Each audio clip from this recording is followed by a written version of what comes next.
Good morning, day 28 from the Camino de Santiago. Yeah, so we stopped in a little town called Portela de Valcarce last night. So good news, we are both now sick with Camino ick. Hello. Hola. So our goal is just kind of mosey along until we get to the base of Osabrero, which is a huge climb. Hopefully recover, lick our wounds a little bit. Hopefully we're feeling a little bit better to make that big climb. It's over 2,000 feet. Yeah, so we're just going to listen to our bodies today and get where we can.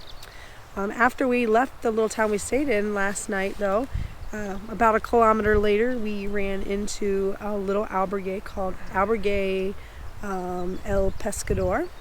Looks like a really awesome place to stay, but they also serve pancakes, eggs, bacon. It's a rarity here on the Camino, like a full, nice, hearty breakfast. So if you get a chance, stop in. Yeah, a really great Russian couple runs the place. They were really great to us, very hospitable people. And if we had it to do over again, we would have walked the extra kilometer to stay there last night. All right, guys. So not a very long video today, not very far to go. So let's get there, kick back and relax.